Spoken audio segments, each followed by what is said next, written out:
November in Chicago has a specific kind of cruelty. The cold seeps through cheap fabric like it's got a personal vendetta, and tonight, the rain came down in sheets thick as curtains. I pushed through the revolving door of the Mercer building at exactly 11:03, my back screaming from 6 straight hours bent over toilets and tile floors that hadn't seen proper care in months. Before today's shift, I'd already put in 8 hours at a different location. Double shifts were becoming normal, not exceptional, and my body kept a running tally of every repeated motion, every chemical burn, every moment my knees pressed against unforgiving ceramic. Chloe sat in the lobby's corner chair, the one by the dying plant that security never watered. Her homework was spread across her lap, math problems I knew she'd finished hours ago. She looked up when I approached, and I saw it immediately. That expression kids get when they're trying to be older than they are, trying to not complain about waiting in a corporate lobby while their mother scrubbed other people's messes. She was 12, but carried herself like someone who'd learned early that childhood was a luxury we couldn't afford. "Ready?" I asked, keeping my voice light. She gathered her papers without comment, stuffing them into a backpack that was 2 years old and showing it. The zipper stuck halfway, same as it had for months. I kept meaning to replace it, kept adding it to a mental list of things I'd buy when we had extra money. That list was getting long. We stepped outside and the rain hit us like a physical thing. I'd left my umbrella in the supply closet at the first building I'd cleaned today, 7 hours and a lifetime ago. Chloe pulled her hood up, pressing close to my side as we started down the sidewalk toward the bus stop 3 blocks away. The streets were mostly empty at this hour, just the occasional cab spraying water onto the curb and a few people hurrying between the warm glow of bar doorways. That's when I saw her. An older woman stood beneath the overhang of a closed boutique, her silver hair plastered to her head despite the slight protection from the rain. She wore a cream-colored coat that would have been elegant if it wasn't soaked through, and she clutched a small purse against her chest, like it contained something precious. Her eyes moved across the street with a kind of unfocused confusion I recognized instantly. My grandmother had looked like that near the end, before she passed. That lost quality, like the world had shifted while she wasn't looking, and nothing lined up quite right anymore. The woman stepped toward the curb as a taxi approached, waving her hand weakly. The cab didn't even slow down. She tried again with the next one, and the next, but they passed her by like she was invisible. Maybe it was the late hour. Maybe it was the neighborhood.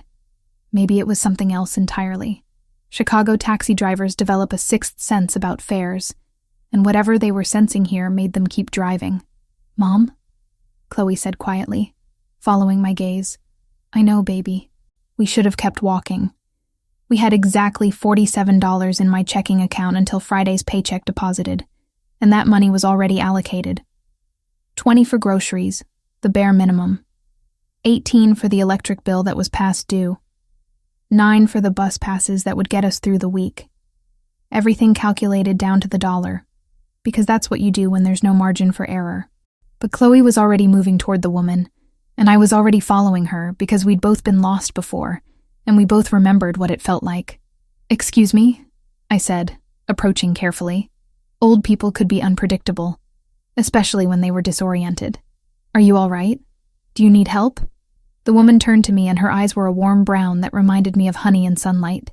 She said something in Italian, rapid and worried, gesturing at the street, and then at a piece of paper she pulled from her coat pocket. The paper was damp, the ink bleeding slightly, but I could make out an address written in careful script. Lakeshore Drive, one of the buildings where people paid more for a parking space than I paid in monthly rent. "I don't speak Italian," I said gently, "but I can see you're trying to get home. These drivers aren't stopping for you." She shook her head, frustrated with herself, and tried again in heavily accented English. "Taxi. I need taxi. Home. My son. He worry." "Okay," I said, glancing at Chloe. "We'll help you get a taxi, all right? We'll make sure the driver knows where to take you." The next 15 minutes were an exercise in futility. 7 cabs passed us. 7. I stepped into the street, waving my arms, using every trick I'd learned from years of trying to get rides in bad weather and worse neighborhoods. Nothing worked. The woman was shivering now, and I could see she was fading, her confusion deepening as the cold and stress took their toll. "This is ridiculous," Chloe muttered. And before I could stop her, she'd stepped off the curb and directly into the path of an approaching taxi. The driver hit the brakes, honking, and my heart stopped completely until I saw my daughter was safe, standing with her hand on the cab's door handle. "Chloe, we need this cab," she called back, already opening the door. "Ma'am, come on. Get in before he changes his mind." I helped the woman into the back seat, her movements slow and uncertain. Chloe leaned in, speaking to the driver through the partition. "She needs to go to this address. It's on Lakeshore Drive. She's confused and she's been out here a long time, so please make sure she gets inside the building safely, okay? Don't just drop her at the curb." The driver, a middle-aged man with tired eyes, looked at the address and then at the woman. "That's a $30 fare from here." I didn't have $30. I had $47 total, and exactly 0 of it was available for taxi rides. I opened my mouth to say something, anything, but Chloe was faster. "Here," she said, and I watched in slow-motion horror as my daughter pulled 2 crumpled $10 bills from her jacket pocket. The money I'd given her yesterday for her school trip's pizza lunch next week. "Take this as a deposit. The lady's son will pay you the rest when you get her home. He's rich, okay? Just look at her coat. That's real wool." The driver hesitated, looking between the money and the woman, who was now murmuring something in Italian and patting Chloe's hand. Finally, he took the bills. "All right, but if nobody's there to pay, this doesn't cover the whole trip." "Someone will be there," Chloe said with absolute certainty. "Please drive carefully. She's somebody's mother." The woman caught Chloe's hand before she could pull away from the window. Her eyes had cleared slightly, focused now in a way they hadn't been before. She spoke in Italian again, a long stream of words I couldn't understand but could feel the weight of. Gratitude, concern, blessing, all of it compressed into syllables that rose and fell like music. Then she pressed something into Chloe's palm. A small card, laminated and worn at the edges. Through the rain-spattered window, I could just make out the image of a saint, though I didn't know which one. The woman tapped the card, then tapped Chloe's heart, then her own. She said something else, softer now. And the taxi pulled away from the curb, red taillights disappearing into the downpour. Chloe stood on the sidewalk, soaked completely through, staring at the card in her hand. I stared at my daughter, a dozen different emotions fighting for dominance. Pride that she'd helped someone who needed it. Fury that she'd given away money we didn't have. Fear about how we'd make it through the week now. Exhaustion that pulled at every muscle and bone. "Chloe Marie Collins," I said, and she flinched at the use of her full name. "That was $20. "I know. That was your lunch money for next week." "I know. We don't have extra money." "You know we don't have extra money." "I know." She looked up at me then, her green eyes so much like mine, wet with rain and something else. But Mom, she was scared, really scared, and nobody would help her. All those taxis just kept going by like she didn't exist. The anger drained out of me all at once, leaving only the exhaustion. I pulled Chloe against my side, both of us shivering in the rain. "You should have asked me first. You would have said no. I would have said we couldn't afford it." "That's the same as no." She pressed her face against my wet jacket. "I'm sorry. I just couldn't leave her there. What if that was Grandma before she died? Wouldn't you want someone to help her?" And there it was, the thing I couldn't argue against because it was true. I would have wanted someone to help my mother when she was lost and frightened in her final months. I would have wanted someone to give a damn that she was a person who mattered, even if she couldn't remember her own address. "Come on," I said quietly. "We need to get home." "The bus?" I checked my phone. No buses were running this late on this route. I did the math in my head again. We could take a taxi ourselves, but that would eat into the grocery money. We could call a rideshare, same problem. Or we could walk the 2 miles to our apartment and save the money for food. It wasn't really a choice. "We're walking," I said, and Chloe didn't complain. The walk home was cold and wet and long. Chloe showed me the card the old woman had given her, turning it over to reveal a phone number written in fading blue ink on the back. "Do you think we should call?" she asked. "And say what?" "Hi, we helped your mom get a taxi. Can we have $20? No, just to make sure she got home okay. I looked at my daughter, at the genuine concern on her face for a stranger she'd never see again.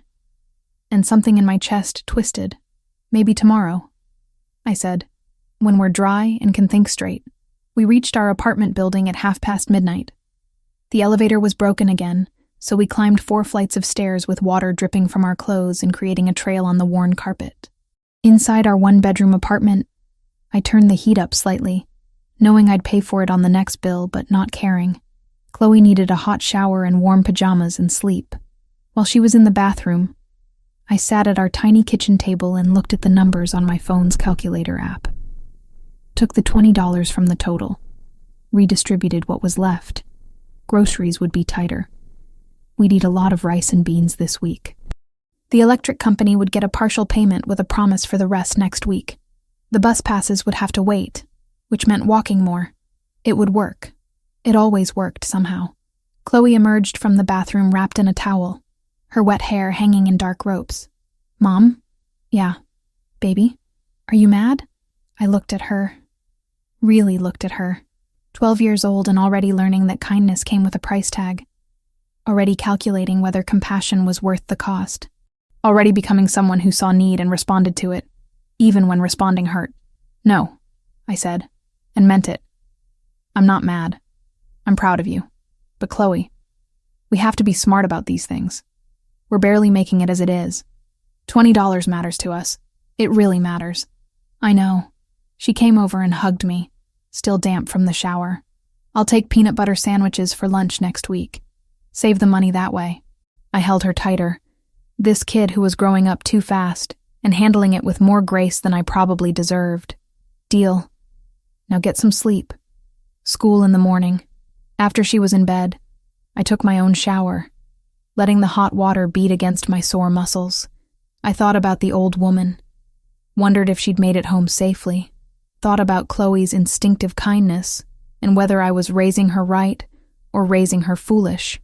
Thought about the $20 and the million other calculations I'd make before Friday's paycheck. Brought a brief moment of breathing room.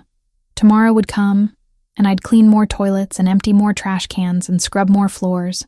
Chloe would go to school and eat her peanut butter sandwich and not complain. We'd keep going because that's what we did. We kept going. I dried off and climbed into bed next to Chloe.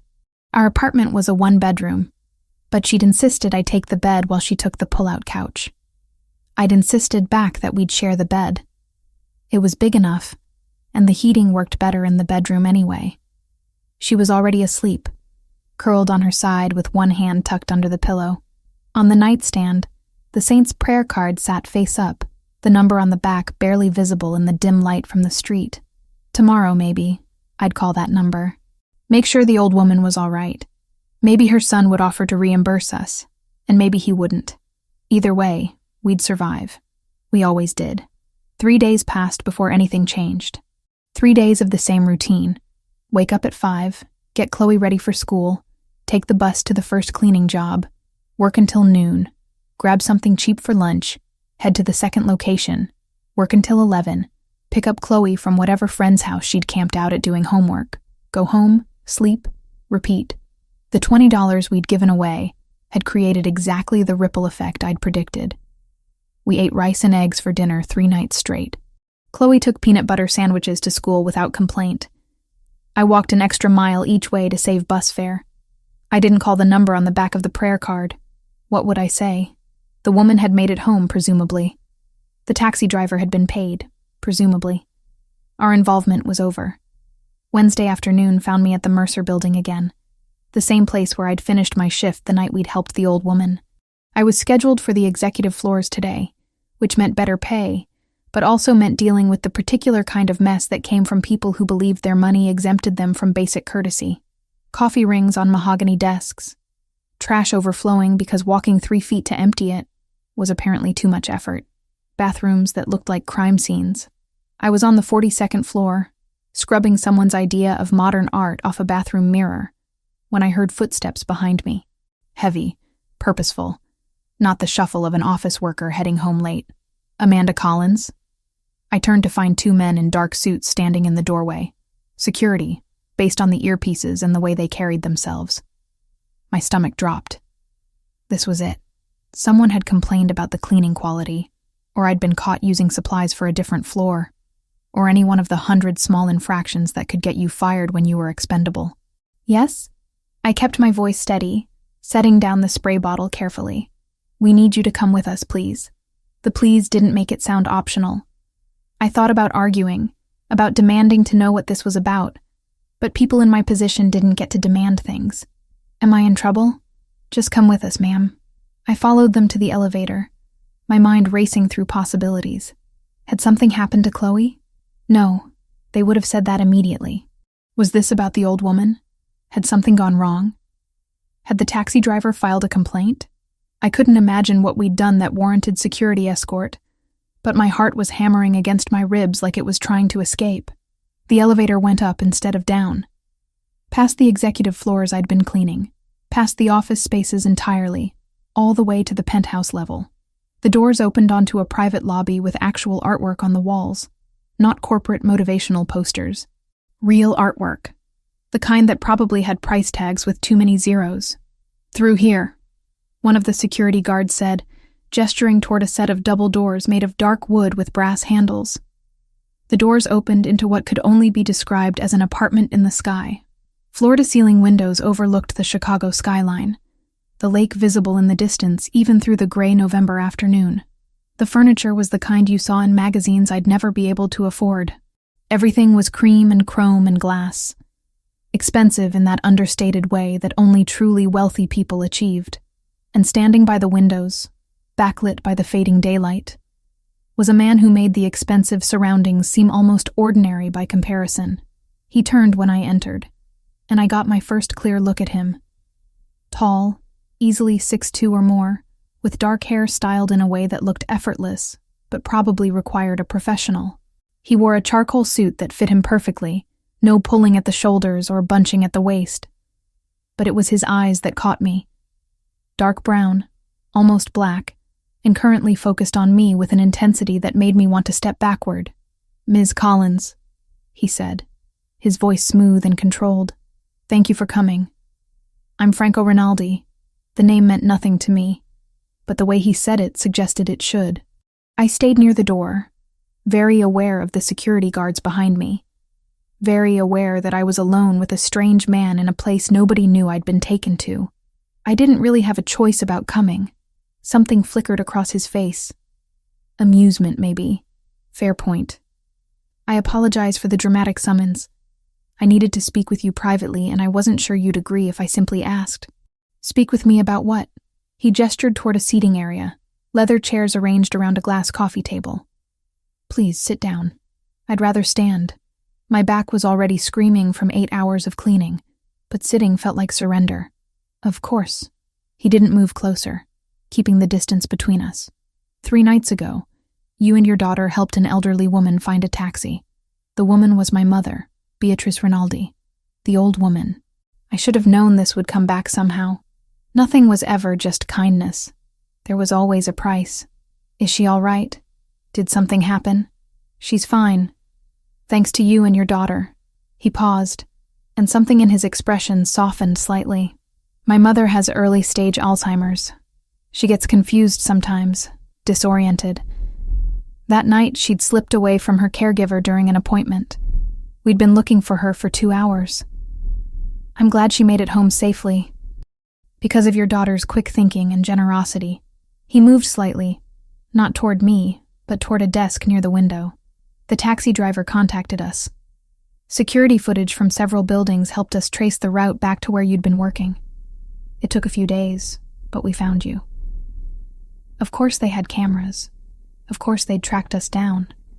I felt exposed, like I'd been watched without knowing it. Look, if this is about the money, we don't want repayment. Chloe did that because she wanted to help, not because she expected anything back. I know." He picked up something from the desk, a leather wallet. "But I'd still like to give you this." He approached slowly, giving me time to move away if I wanted to, and held out several bills. I didn't take them. Didn't even look to see how much it was. "We don't want your money, Mr. Rinaldi. It's just the $20 your daughter spent. plus compensation for your time and trouble. We weren't troubled, and our time was freely given. I crossed my arms, a defensive gesture I couldn't help. If your mother is safe, and you wanted to say thank you, considerate said. I need to get back to work. He studied me for a long moment, and I had the uncomfortable sensation of being evaluated. Not in a threatening way, exactly, but like he was trying to solve an equation, and I was the variable that didn't fit. You're refusing? I'm refusing. Most people would take the money. I'm not most people. The words came out sharper than I intended, and I don't like being summoned by security guards and brought to mysterious penthouses. So if we're done here, I'd really like to go. We're not quite done. He returned the wallet to the desk, and when he turned back, his expression had changed. Less businessman, more something I couldn't quite read. My mother has been asking about your daughter, about Chloe. She remembers very little from that night, but she remembers a kind girl who helped her. She wants to thank her properly. You already thanked us. I thanked you. She'd like to thank Chloe herself. He paused. My mother doesn't have many good days anymore. The confusion is getting worse. But she's been clear about this. Insistent even. Would you consider bringing Chloe to meet her? Just for a short visit. Somewhere public if that makes you more comfortable. A cafe perhaps. I thought about saying no. Every instinct screamed at me to refuse. To get away from this man and his money and his mysterious penthouse and his security guards. But then I thought about Chloe, who'd stood in the rain and given away her lunch money for a stranger. I thought about the old woman, scared and confused, pressing that prayer card into my daughter's hand. Where? I asked finally. There's an Italian cafe in Lincoln Park, Cafe Fortunata. Saturday afternoon, 2 o'clock. I need your phone number. A direct line, not some office number. If I'm bringing my daughter anywhere, I need to know I can reach you. He pulled out a phone, typed something, and my own phone buzzed in my pocket. A text with just a phone number, no name. That's my personal cell. Only a handful of people have it. You can reach me anytime. I looked at the number on my screen, then at him. Saturday at 2. We'll stay for 1 hour, and then we're leaving whether your mother is done thanking us or not. Understood. And Mr. Rinaldi, if this turns out to be something other than what you're saying, if there's any kind of weird situation, I'm walking out and I'm calling the police. I don't care how many security guards you have. That earned me an actual smile. Brief but genuine. I would expect nothing less. Your daughter is lucky to have a mother who's protective. My daughter is all I have, which means I don't take chances with her safety. I understand completely. He walked me to the door, keeping that careful distance. Saturday at 2. I'll make sure my mother is having a good day. The security guards escorted me back to the 42nd floor in silence. One of them handed me my cleaning supplies, which apparently they'd collected while I was upstairs, and then they were gone. I stood in the empty hallway, my hands shaking slightly, trying to process what had just happened. That night, after Chloe was asleep, I did what any rational person would do. I Googled Franco Rinaldi. The results were interesting in what they didn't say as much as what they did. His name appeared in connection with an import-export business called Rinaldi International. There were photos of him at charity events, always in an expensive suit, often with older men who had that same aura of controlled power. A few articles mentioned his business interests in shipping and logistics. And then there were the other results, the ones that made my stomach tighten. Online forums speculating about his connections. A 2-year-old article from a tabloid suggesting links between Rinaldi International and organized crime figures, though no charges had ever been filed.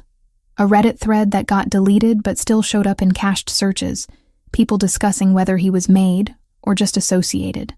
I stared at my phone screen for a long time, weighing what I'd learned against what I'd observed. The man I'd met today had been polite, controlled, respectful of my boundaries. He'd also had me brought to a private penthouse by security guards and admitted to tracking us down through surveillance footage. Those weren't the actions of someone who played by normal rules, but his mother had Alzheimer's. She'd been lost and scared, and we'd helped her. That part, at least, felt true. I deleted my search history and went to bed, but sleep didn't come easily. I kept thinking about Franco Rinaldi's dark eyes, the way he'd looked at me when I refused his money. Surprise, yes. but also something else. Respect, maybe, or at least recognition that I wasn't going to be easy to manage. Saturday would come, and we'd meet his mother, and then this strange chapter would close. We'd go back to our normal life of double shifts and tight budgets and rice for dinner. The Rinaldis would fade back into their world of penthouses and private security, and we'd stay in ours. That was what I told myself anyway. I wanted to believe it was true. Saturday arrived with unexpected sunshine, the kind of bright November day that felt like a gift after weeks of gray rain. I'd dressed Chloe carefully that morning, debating between her 2 pairs of decent jeans before settling on the darker ones without the frayed hem. She wore a burgundy sweater I'd found at Goodwill last month, still with the original tag somehow. For myself, I'd chosen black pants and a cream-colored blouse, both clean and pressed, but showing their age in ways only someone looking closely would notice. Cafe Fortunata sat on a tree-lined street in Lincoln Park, the kind of neighborhood where people walked expensive dogs and pushed $1,000 strollers. The cafe itself had an old-world charm, with dark wood trim and windows that looked out onto the sidewalk. Through the glass, I could see white tablecloths and fresh flowers in small vases. "Mom, are you nervous?" Chloe asked as we approached the entrance. "A little," I admitted. No point lying to her. She'd always been able to read me too well. Me too. What if she doesn't remember me? Then we'll remind her gently. And we'll be patient. I squeezed her hand. "Just be yourself, baby." That's all anyone can ask. Franco Rinaldi stood as we entered, and I spotted him immediately despite the cafe being half full with the lunch crowd. He wore dark slacks and a gray sweater that probably cost more than my monthly rent. But I pushed that thought away. He wasn't alone. An elderly woman sat across from him, her silver hair styled in an elegant twist, wearing a lavender cardigan over a white blouse. Even seated, I could see she carried herself with a certain grace. "Ms. Collins, Chloe," Franco said, moving to greet us. "Thank you for coming. This is my mother, Beatrice." The older woman looked up, and her face transformed completely. Her eyes, the same warm brown I remembered from that rainy night, lit up with recognition. She stood with surprising quickness and moved directly to Chloe, pulling my daughter into an embrace that made me instinctively step closer, protective. But Chloe relaxed into the hug, and Beatrice was murmuring in Italian, words I couldn't understand, but that sounded like blessings or prayers. When she finally released Chloe, there were tears in her eyes. "The kind girl," she said in heavily accented English. "You help me. You are good girl. I'm glad you got home safely," Chloe said, and I felt a surge of pride at her composure. Sit. Beatrice gestured to the table, and Franco pulled out chairs for us. The whole thing felt surreal. 3 days ago I'd been scrubbing toilets in an office building, and now I was sitting at a white tablecloth cafe with a woman who probably never worried about grocery money. A waiter appeared immediately, and Franco ordered in rapid Italian. I caught words here and there, enough to know he was ordering for all of us without asking what we wanted, but somehow it didn't feel presumptuous. More like he was taking care of details so we could focus on his mother. Beatrice reached across the table and took Chloe's hands in both of hers. "I have something for you," she said, and Franco produced a wrapped package from the seat beside him. The paper was beautiful, cream-colored with a silk ribbon. Beatrice pushed it toward Chloe. "For you, please." Chloe looked at me and I nodded permission. She unwrapped it carefully, preserving the paper in that way kids do when they're not used to receiving many gifts. Inside was a book, old and clearly valuable, with a leather cover embossed with gold lettering. Italian fairy tales, the spine read. "This was mine when I am young girl in Napoli," Beatrice said. "My mother, she read to me. Now you have. You read. Remember, Beatrice." "I can't take this," Chloe said softly, looking at the book with wonder. "It's too valuable. You must take," Beatrice insisted. "Please, make me happy." I met Franco's eyes over the table. He gave a slight nod, and I understood. This mattered to his mother. Fighting it would only upset her. "Thank you," Chloe said, holding the book like it was made of glass. "I'll take really good care of it. I promise." The food arrived, pasta dishes that smelled incredible and looked like works of art. I couldn't remember the last time I'd eaten in a restaurant that didn't have a drive-through window. Franco served his mother first, cutting her pasta into smaller pieces without making it obvious, guiding her hand to her fork when she seemed confused about where to start. I watched the way he interacted with her.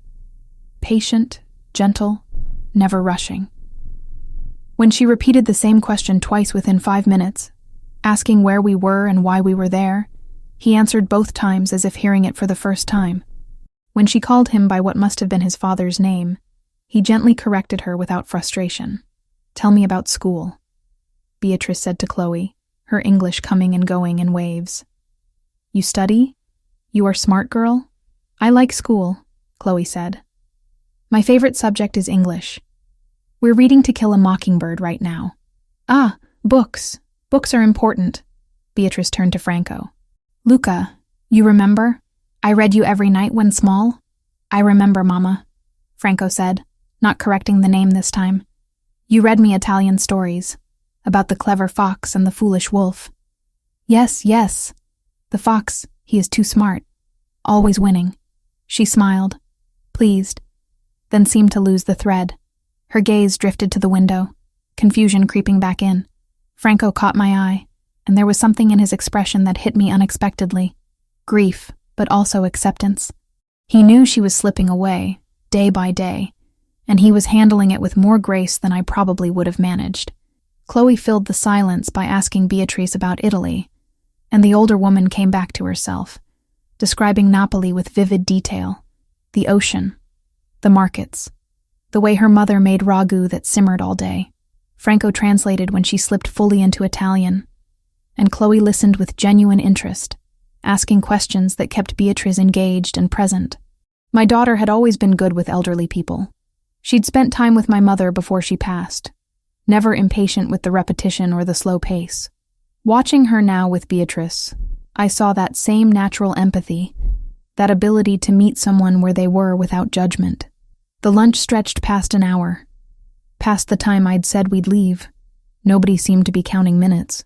Franco ordered coffee and pastries, and Beatrice showed Chloe pictures on her phone, photos from decades ago that she narrated with surprising clarity. Then she'd forget what she was saying mid-sentence, and Franco would gently redirect, bringing her back without making her feel lost. Finally, Beatrice excused herself to use the restroom, and Franco's assistant, who I hadn't even noticed was sitting at a nearby table, got up to accompany her. It was just Franco, Chloe, and me at the table. "Your mother is wonderful," Chloe said. "I'm really glad we came. She's having a good day today," Franco replied. "You've given her that. Both of you have. She seems happy," I said carefully. "But I can see it's difficult. The Alzheimer's. It's getting worse." He said it matter-of-factly. No self-pity. "She has a full-time caregiver, a nurse named Patricia who's excellent at medical care. But my mother needs more than medical management. She needs companionship, conversation, someone who engages with her as a person, not just a patient." I saw where this was going, and tensed immediately. "Mr. Rinaldi—" "Franco, please." "Franco, if you're about to offer me money again—" "Not money. A job." He leaned back slightly, giving me space. "I need someone to spend time with my mother. 5 afternoons a week, roughly 3 to 8. Someone to talk with her, maybe cook together, watch old movies, take walks in the garden. Patricia handles all the medical aspects, medication management, physical therapy, but Mama needs what Patricia can't provide. She needs someone who sees her, not her condition. You have resources," I said. "You could hire a professional companion, someone trained in memory care. I've tried 3 different companions in the past year. They were all qualified, experienced, appropriate. My mother tolerated them, but never connected with them. The way she connected with Chloe in 10 minutes, I haven't seen that in months." Chloe was watching this exchange with interest, smart enough to stay quiet, but clearly following every word. "What exactly would this job entail?" I asked, already feeling myself being pulled into something I wasn't sure I wanted. "Spending time with my mother at our family home. Reading, talking, simple activities that keep her engaged. Chloe would be welcome to come with you after school. In fact, I think my mother would prefer it." He named a figure for the weekly salary, and I had to work to keep my expression neutral. That was 3 times what I made working double shifts as a cleaner. 3 times. That's too much, I said automatically. It's market rate for private companion care, for someone with professional training and certification. I clean buildings for a living. I'm not qualified for this.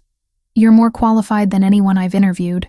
You have patience, compassion, and genuine kindness. That's what my mother needs. That's what I saw in how you raised your daughter. He paused. This isn't charity, Ms. Collins. This is me trying to provide the best care possible for my mother in her remaining good years. You'd be doing me a service, not the other way around. I wanted to say no. Every instinct told me this was too much too fast, that there had to be strings attached, that people like Franco Rinaldi didn't make generous offers without expecting something in return. But I also did the math in my head. That salary would mean no more double shifts. It would mean Chloe could do after-school activities instead of sitting in office lobbies waiting for me. It would mean we could afford an apartment with heat that worked consistently and a refrigerator that didn't sound like it was dying. I need to think about it, I said. Of course. Take whatever time you need. He pulled out a business card and wrote something on the back. This is the address of the family home where my mother lives. When you're ready, call me and I'll arrange a tour. You can see the environment, meet Patricia, ask whatever questions you need answered. Beatrice returned then, looking tired but content. She hugged Chloe goodbye, pressing a kiss to her forehead and murmuring more Italian blessings. Then, surprisingly, she turned to me and took my hands. You are good, mother, she said in English that was suddenly much clearer, as if she'd summoned all her focus for this moment. I see how you protect her, how you love her. My Franco, he is good son, but he work too much. He worry too much. He need someone who see past the business, past the money. He need kind person. Like you. Mrs. Rinaldi. Beatrice. You call me Beatrice. She squeezed my hands. You think about his offer. Not for money. For him. He carry too much alone. Then the clarity faded from her eyes, and she looked confused again, asking Franco where they'd parked the car. Walking back to the bus stop with Chloe, I felt the weight of the decision pressing on me. My daughter was quiet, holding the book of fairy tales against her chest like treasure. What do you think? I finally asked. I think she's lonely, Chloe said. And I think Mr. Rinaldi really loves his mother. You could see it in how he was with her. He never got frustrated or impatient, even when she repeated herself. That's not what I asked. I know. She was quiet for another block. I think you should do it if you want to. I liked Beatrice. I wouldn't mind spending time with her after school. And Mom, you work so hard. If this job pays what he said, you wouldn't have to work so many hours. We could maybe do things together sometimes like normal families. Normal families. The words hit harder than they should have. That week, I thought about Franco's offer constantly. Ran through every possible scenario. The money would change our lives, yes. But was I walking into something I didn't understand? Franco Rinaldi wasn't just a successful businessman. The internet had made that clear. There were implications to working for him. Connections that might put us in proximity to things better avoided. But I also thought about Beatrice's clear moment, about the genuine affection in her eyes when she'd looked at Chloe. I thought about Franco's patience with his mother, the care he'd taken to make her comfortable. Whatever else he might be, he was a devoted son. The question wasn't whether we needed the money. We did, desperately. The question was whether I was willing to enter the orbit of Franco Rinaldi's world, with all its unknowns and implications. Whether the security that money provided was worth the risk of whatever complications might come with it. By Friday, I still hadn't decided, but I had the business card in my wallet, and I'd looked at it approximately 100 times. The address written on the back was in Forest Glen, where houses had actual yards and people lived in single-family homes instead of apartments with thin walls. I'd call him Monday, I decided. I'd at least see the house, meet the nurse, understand fully what was being offered. Then I'd make a decision. That was reasonable. That was smart. What I didn't know yet was that Monday's phone call would set in motion a chain of events that would reshape everything I thought I knew about safety, security, and the complicated nature of good men who operated in dark spaces. Monday morning, I called Franco Rinaldi and accepted the job on a trial basis. 1 month, I told him. After that, we'd both evaluate whether it was working. He agreed without hesitation, and by Wednesday afternoon, I was standing in the foyer of a house in Forest Glen that made our apartment look like a closet. The Rinaldi home wasn't ostentatious in the way I'd expected. No gold fixtures or marble statues or whatever wealthy people filled their houses with. Instead, it was elegant and understated, with high ceilings and large windows that let in natural light. Hardwood floors gleamed under Persian rugs that were probably older than I was. Family photographs lined the hallway, black and white images of people who shared Franco's strong features and Beatrice's warm eyes. Patricia, the nurse Franco had mentioned, met me at the door. She was a woman in her 50s with kind eyes and capable hands, wearing scrubs and an air of professional competence. She walked me through Beatrice's daily routine, medication schedule, physical therapy exercises, and the warning signs of particularly bad confusion episodes. The key with Alzheimer's patients is maintaining consistency, Patricia explained as we toured the first floor. Same routines, same spaces, minimal disruption. When they get agitated, you redirect gently. Never argue about what's real or not real to them. I understand. My grandmother had dementia before she passed. Patricia's expression softened. Then you know. The person you love is still in there, but they're fading. Some days you get glimpses of who they were. Other days, they're completely lost. She paused at a doorway. Mrs. Rinaldi is having a good morning today. She's been asking about the girl who helped her. Your daughter, yes? Chloe. She'll come after school lets out at 3:30. Perfect. Having young energy around helps. Mrs. Rinaldi responds well to children. Less complicated than adults, I think. Patricia pushed open the door to reveal a sunroom filled with plants and comfortable furniture. Beatrice sat in a chair by the window, a book open in her lap, though I could see she wasn't reading it. The first 2 weeks established a rhythm that felt almost comfortable. I'd arrive at 3, and Patricia would brief me on how Beatrice's day had been. Good days meant she was alert, conversational, present. Bad days meant confusion, agitation, sometimes not recognizing her own home. I learned quickly that the best approach was meeting her wherever she was mentally, not trying to force her back to reality. We'd read together, mostly Italian poetry that she'd memorized decades ago, and could still recite with startling accuracy. We'd cook simple meals, her hands remembering the motions even when her mind couldn't recall the recipe names. We'd walk through the private garden behind the house, a space carefully maintained with paths wide enough for a wheelchair, if it eventually came to that.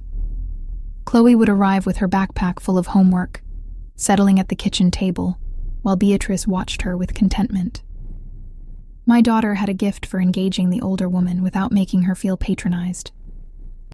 She'd ask about Italy, about Beatrice's childhood, and listen to the stories that sometimes changed in the telling, but were always delivered with passion. Franco himself was present, but peripheral those first weeks. He'd appear briefly in the evening, checking on his mother, exchanging pleasantries with me, but always maintaining a professional distance. He worked long hours, Patricia told me. Often didn't come home until late, sometimes not at all. The business demanded his constant attention. I noticed other things too, details that confirmed the suspicions I'd developed after researching Franco online. The property had security I hadn't immediately recognized because it was subtle. Cameras hidden in landscaping. Men in casual clothes who I realized were guards after seeing them multiple times in different positions.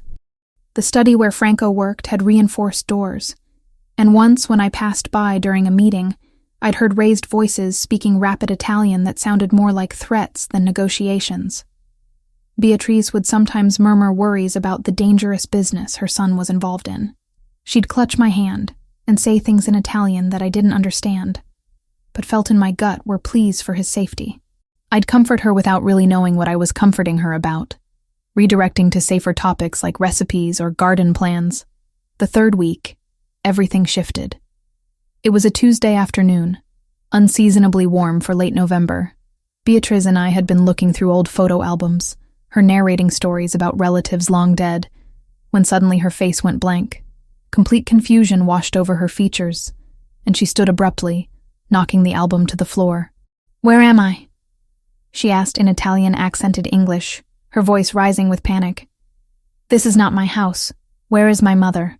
I want my mother." "Beatrice, you're home. You're safe." I kept my voice calm, standing slowly so I wouldn't startle her. "No, no. This is not right. Nothing is right." She backed away from me, her eyes unfocused. "Who are you? Where is Franco? Where is my husband?" Her husband had been dead for 15 years, Franco had told me. But to Beatrice right now, he was alive, and she needed him. "Let's sit down," I said gently, not approaching but gesturing to the couch. "You're tired. Sometimes when we're tired, things get confusing." "I am not confused." The agitation was escalating, and I knew from my grandmother's decline that this could spiral quickly into full panic if I didn't redirect. I started singing, an old Italian lullaby my grandmother used to hum, though I didn't know the words, just the melody. Something about it reached Beatrice through the confusion.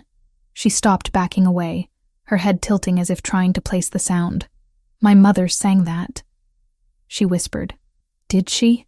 It's beautiful. Will you teach me the words?" The panic receded from her eyes, replaced by the distant look of someone reaching into memories that were clearer than the present. She sat down slowly, and I sat beside her, still humming.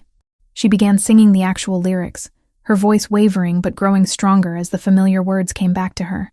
That's how Franco found us 20 minutes later. His mother singing an Italian lullaby while I held her hand, both of us rocking slightly to the rhythm. He stood in the doorway, and I saw something cross his face that I hadn't seen before. Raw vulnerability, quickly controlled, but there nonetheless. After Beatrice had calmed completely, and Patricia had taken her upstairs for a nap, Franco asked me to stay for a moment. We stood in the kitchen, afternoon light slanting through the windows, and he looked exhausted in a way that went beyond physical tiredness. "Patricia told me what happened," he said. "How you handled it. That technique, singing to redirect her. Most people wouldn't think of that. My grandmother responded well to music when the confusion got bad. Even when she couldn't remember her own name, she could remember songs from her childhood. The brain holds on to those memories differently. You've dealt with this before. It wasn't a question. My grandmother lived with us her last year. My mother took care of her while working 2 jobs. I was 15, helped where I could. I leaned against the counter, suddenly aware of how informal this conversation was compared to our previous interactions. It's hard, watching someone disappear piece by piece. Some days they're themselves and you almost forget. Other days they're gone completely, and you're caring for a stranger who has their face. "Yes," he said it quietly, like I'd articulated something he'd been feeling but hadn't voiced. "Exactly that. The other caregivers, they were competent. They followed protocols, administered medication correctly, kept her on schedule. But they treated her like a patient, not a person. You treat her like she still matters, even when she can't remember why she should. She does matter. She's your mother. She raised you, loved you, shaped who you became. That doesn't disappear just because her memory does." Franco was quiet for a long moment, his dark eyes studying me with that same intensity I'd noticed at our first meeting. The previous caregivers would have called Patricia immediately, maybe called me in a panic. "You handled it yourself. That's what you hired me for, isn't it? I hired you because my mother connected with your daughter. I kept you on because you're good at this. Better than anyone else I've interviewed." He moved to the coffee maker, and I realized this was the longest conversation we'd had since I'd started working here. "Coffee?" "Sure." He poured 2 cups with practiced efficiency, handed me one.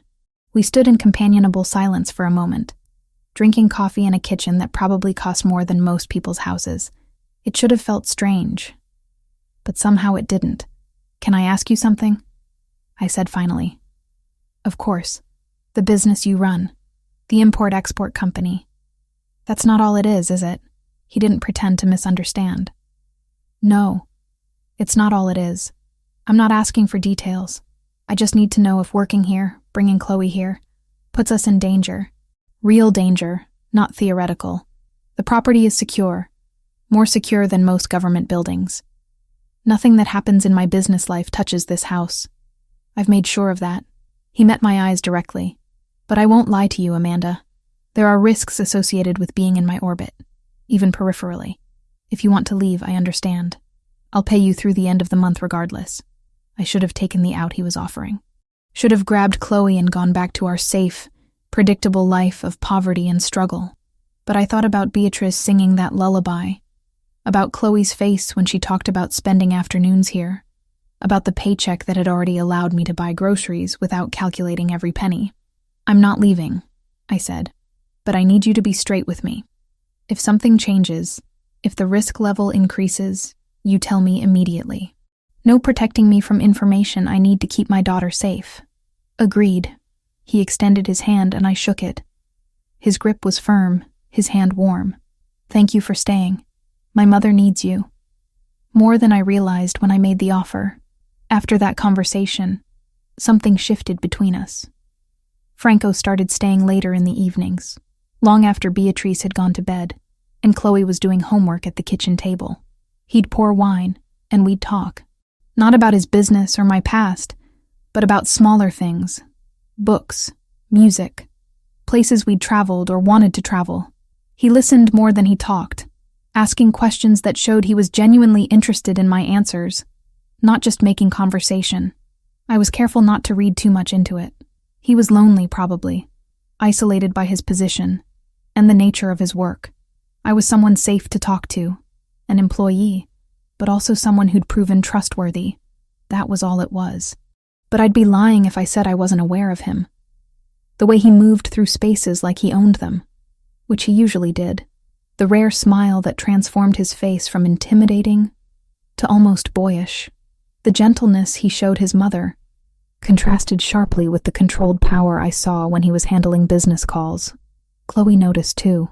Mr. Rinaldi talks to you a lot, she observed one evening as we drove home. He's my employer. We discuss his mother's care. Mom, I'm 12, not stupid. He talks to you the way people talk when they like each other. Not just boss-employee stuff.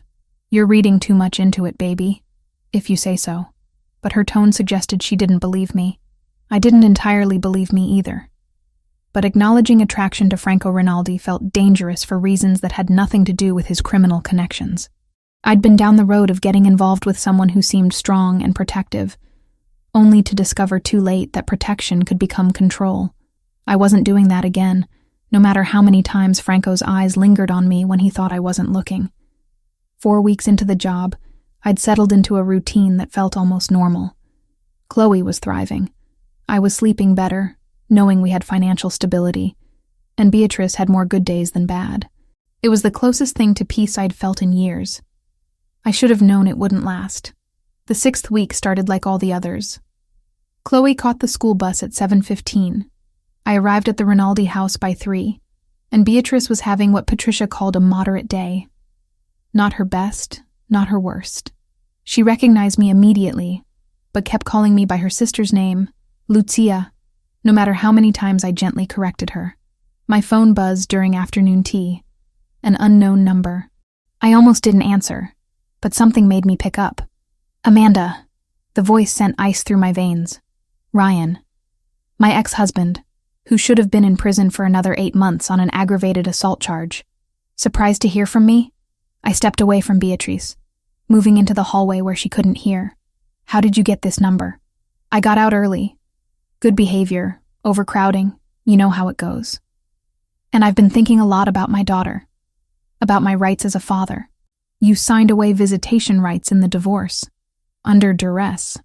My lawyer says I have grounds to contest. Parental alienation, they call it. You've been keeping Chloe from me, poisoning her against her own father. His voice had that edge I remembered, the one that came right before things got bad. I want to see her. I have a right to see her. You lost that right when you put me in the hospital. That's your version. Mine's different. And a judge might be real interested in hearing both sides, especially now that you're working for some rich guy. What's that about, Amanda? You sleeping with your boss? That's not a good environment for a child. My hand tightened on the phone.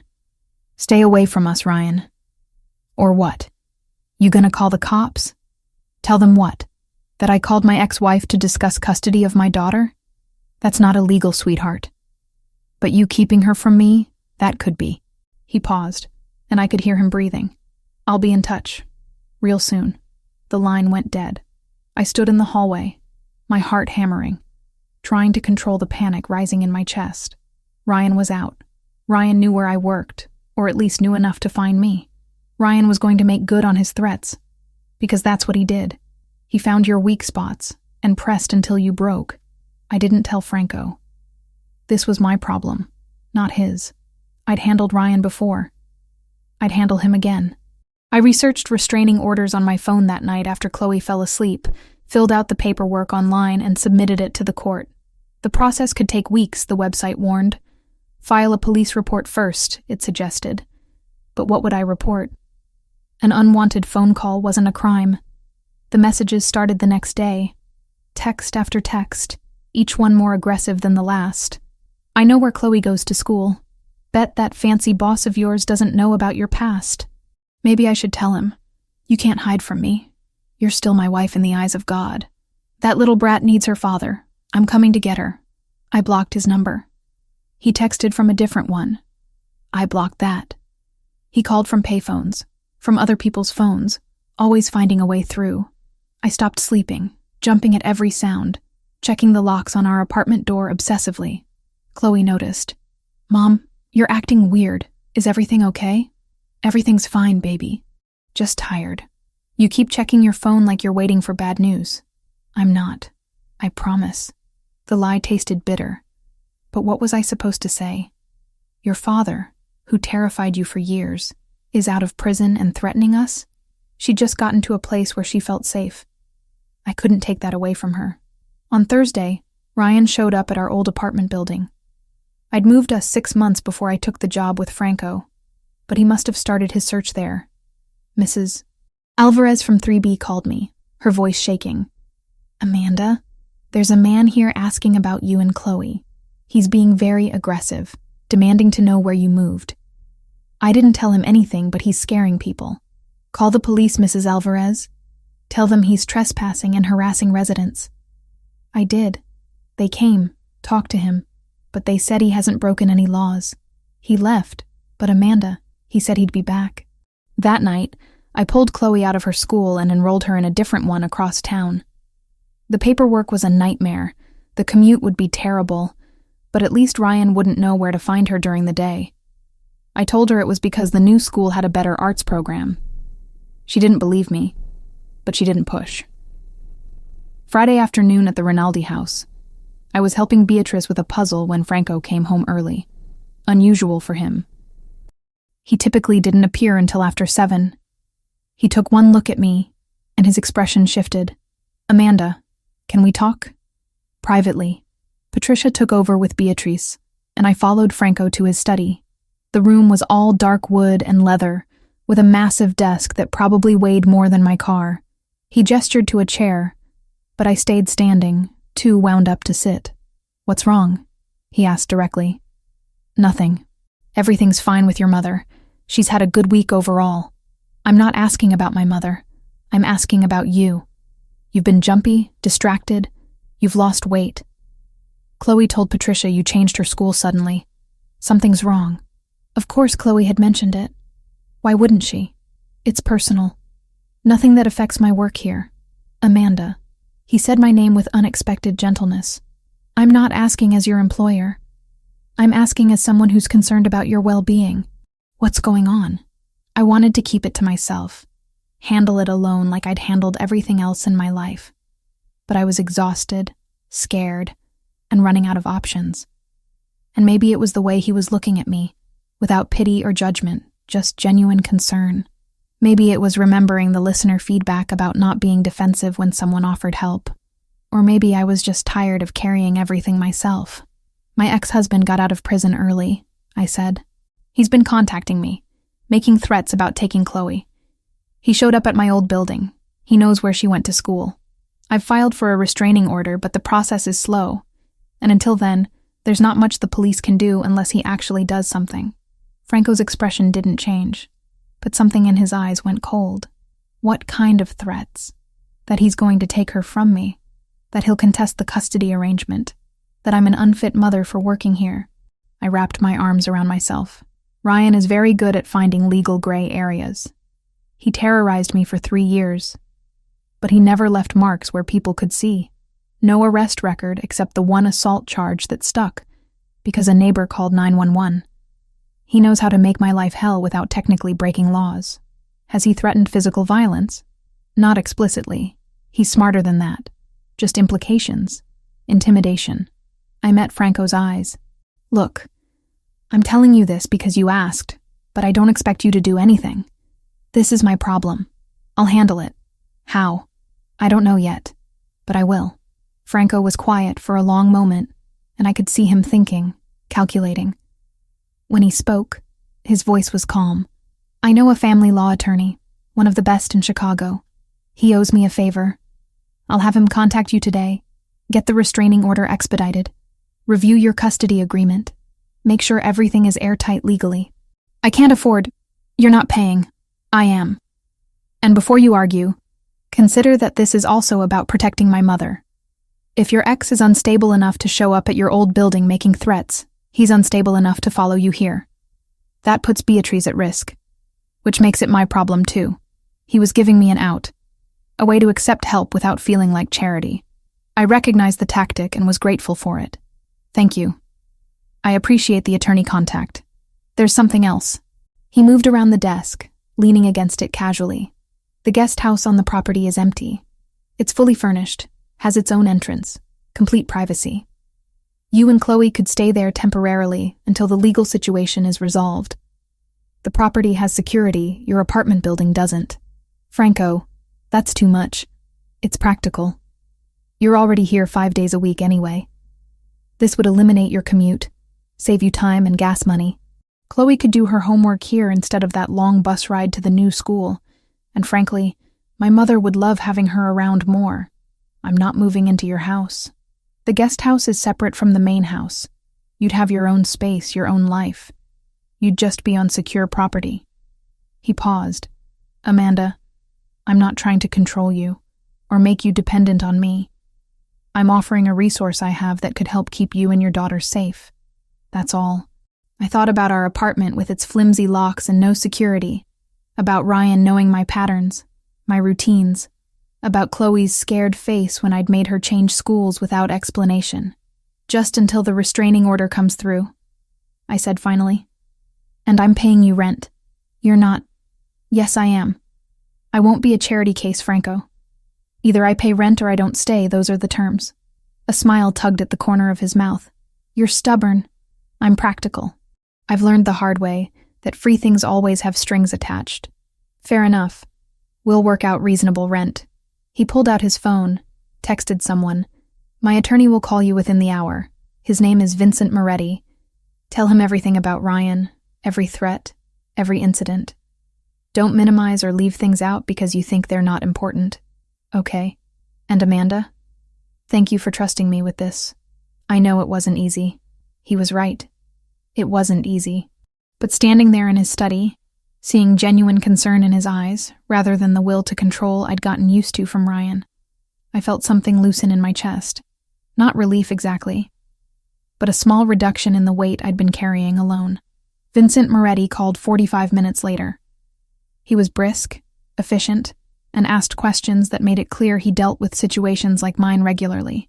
By the end of the conversation, he'd already drafted the restraining order with language that would make it harder for Ryan to fight, scheduled an emergency hearing for Monday morning, and sent over paperwork for me to sign digitally.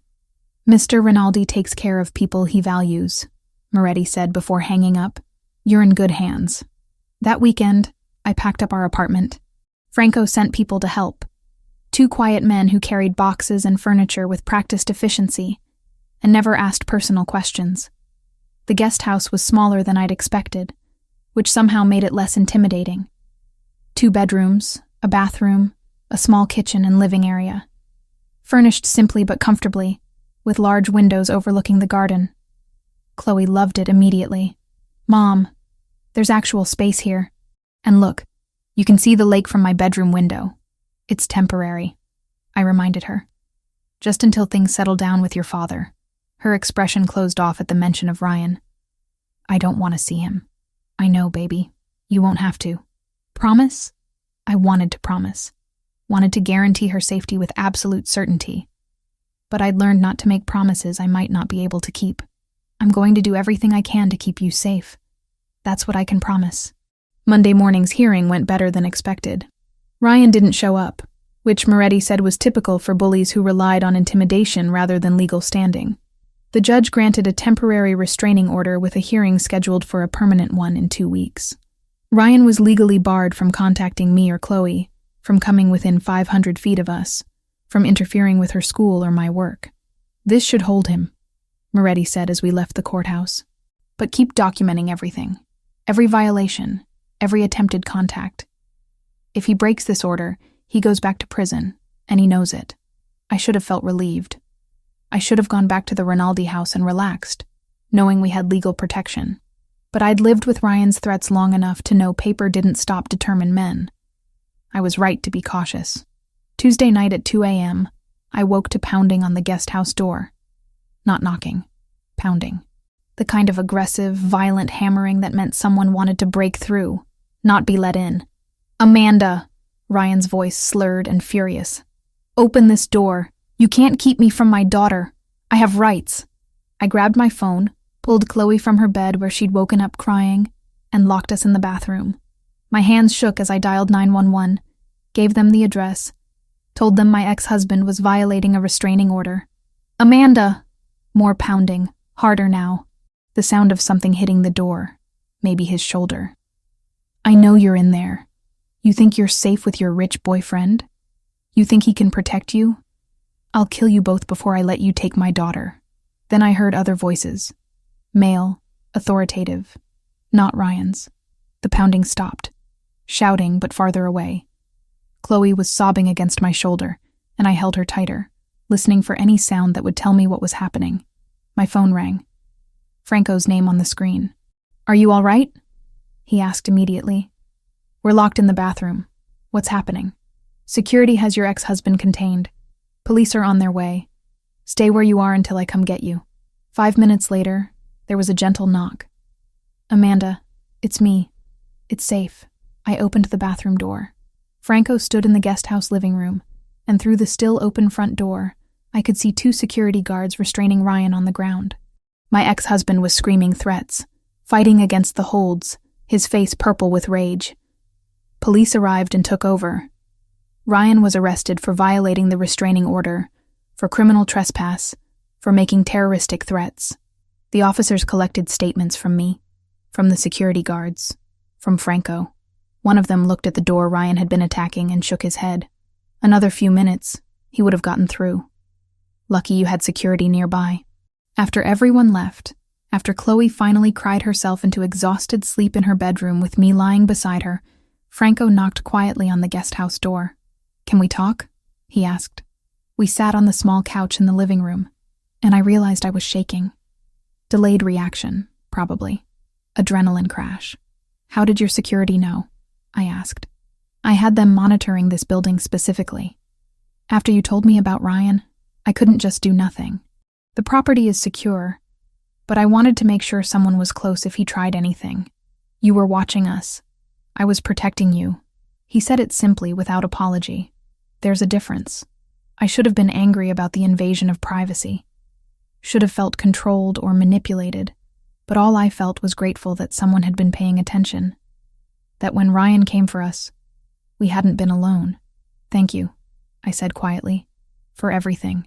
The attorney, the guest house, the security, for caring about what happens to us. Amanda, he shifted slightly closer. You and Chloe aren't just employees to me anymore. I hope you know that. I did know that. Had known it for weeks, maybe longer, the way he looked at me during our late-night conversations, the care he took with Chloe, the fact that he'd quietly arranged protection without demanding credit or making me feel weak for needing it. Ryan is going back to prison, I said. Moretti called while you were dealing with the police. Violating the restraining order plus the threats are enough to revoke his early release. He'll serve out the rest of his original sentence plus additional time. Good. So we won't need to stay here much longer. Once everything is settled legally, we can go back to our apartment." Franco was quiet for a moment. "You could stay, if you wanted to. Not because you need protection or because I'm your employer, just because you wanted to be here." "Franco, I'm not asking for anything, Amanda. I'm just saying the option exists, for as long as you want it." He stood, giving me space. "Get some sleep. Tomorrow will be a long day with statements and paperwork. I'll handle whatever you need me to handle." After he left, I sat in the dark living room, thinking about everything that had happened in the past 6 weeks. How my life had transformed from desperate survival to something approaching stability. How Franco Rinaldi had gone from intimidating stranger to someone I trusted with my daughter's safety. How dangerous that trust felt, and how necessary it had become. After Ryan's arrest, I told Franco we'd stay in the guest house for another week, maybe 2, just until the court proceedings were finalized. That was the plan. Temporary shelter, temporary security, temporary everything. I was good at temporary. I'd built my entire adult life on temporary solutions that somehow became permanent through sheer force of necessity. But staying in the guest house changed things in ways I hadn't anticipated. For the first time in years, Chloe and I had space to breathe. The apartment we'd left behind had been cramped, with thin walls that let us hear every argument from the neighbors, every footstep from above. Here, silence wrapped around us like a blanket. Chloe had her own room with windows that actually opened, with a closet big enough to hold all her clothes and books without everything piling on top of everything else. She was sleeping through the night again. I'd catch her reading in bed with a contented expression I hadn't seen since before the divorce, before Ryan's threats had turned our lives into a constant state of alert. The weight she'd been carrying, the premature adulthood that came from having a mother who worked too much and worried constantly. It was lifting. She laughed more, made jokes, started talking about maybe joining the school art club next semester. I told myself not to get comfortable. This wasn't our life. It was borrowed space in someone else's world, but comfort crept in anyway. Subtle and insidious. The way I stopped calculating grocery costs because the kitchen was fully stocked and Franco had made it clear we were welcome to anything. The way Chloe's homework grades improved because she had a quiet desk and proper lighting instead of working at our apartment's kitchen table under a flickering bulb. The way I slept deeper, knowing there were security cameras and guards and reinforced doors between us and whatever threats existed in the outside world. My routine with Beatrice continued unchanged during the days. She was having more bad days than good lately, Patricia noted with clinical concern. The progression was accelerating. Some afternoons she didn't recognize me at all, calling me by names of people from her childhood in Naples. Other times she'd look at me with perfect clarity and say things that hit like punches. "You are good for my Franco," she told me one lucid afternoon while we folded laundry together. "He is different when you are here. Less alone. You understand?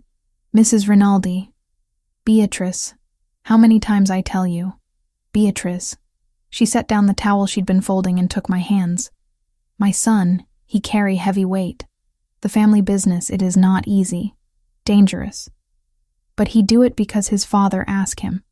Because the family need him. He sacrifice much. Too much." Her eyes held mine with unexpected intensity. "You and your daughter. You give him something he not have before. Hope, maybe. Or just reason to come home at night instead of staying in that cold office." I didn't know how to respond to that. Franco and I had settled into a pattern over the past weeks. He'd finish working around 8 or 9, long after Beatrice had gone to bed, and he'd find me in the guest house kitchen or living room. We'd talk, sometimes about nothing important, just the kind of meandering conversation that happens between people who've grown comfortable with each other. Sometimes about deeper things. His frustrations with business partners who lacked vision. My memories of Chloe as a toddler, before life got complicated. Books we'd both read. Places we'd like to travel if circumstances were different. He never touched me beyond the occasional brush of hands when passing a wine glass or the brief contact of shoulders when we both leaned against the kitchen counter. But there was awareness between us. A current of something unspoken that made those casual touches feel weighted with possibility. I was attracted to him. That was undeniable and probably foolish. He was my employer. He was involved in criminal enterprises I couldn't fully comprehend, and I had a daughter to think about. Getting involved with Franco Rinaldi in any capacity beyond professional would be spectacularly stupid, but I thought about him more than I should. The way his expression softened when he talked to his mother. The careful control he maintained in every interaction, like he was constantly monitoring himself for signs of the violence I knew he was capable of, but had never directed toward me. The rare, full smile that transformed his entire face from intimidating to almost boyish. Chloe noticed, of course. 12-year-olds were unnervingly perceptive. "You like him," she said one evening, after Franco had left the guest house following one of our longer conversations. "He's my employer. Mom, I have eyes. The way you two talk, that's not boss and employee stuff. That's something else. It's complicated." "Is it, though?" She closed her book, giving me her full attention. "He's nice to you. He's nice to me and to his mom. He helped us when Dad was being scary." What's complicated about that? How did I explain to my daughter that nice wasn't the same as safe? That powerful men, even ones who seemed protective, could become controlling? That I'd already made the mistake once of trusting someone who presented well but hid darkness underneath? "I need to be careful," I said finally. "We both do. This isn't our world, baby. We're here temporarily because we needed help, but we can't forget that." "Why not?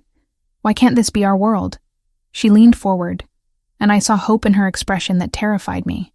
"We're happy here. You're less stressed. I have space and quiet, and I actually like going to the new school. Mrs. Rinaldi loves having us around. Why do we have to leave? Because nothing is free, Chloe. Everything has a cost, and sometimes you don't see the bill until it's too late to do anything about it. That's just pessimistic adult talk. Sometimes good things happen, and they're just good. They don't have to be complicated." I wanted to believe her, wanted to embrace the simplicity of her worldview. But experience had taught me that good things usually came with conditions, and the better they seemed, the steeper the eventual price. The second week in the guest house, the atmosphere in the main house changed. I felt it before I understood what I was feeling. Security presence increased. Men I'd never seen before appeared on the property, talking in tight clusters with expressions that suggested high stakes.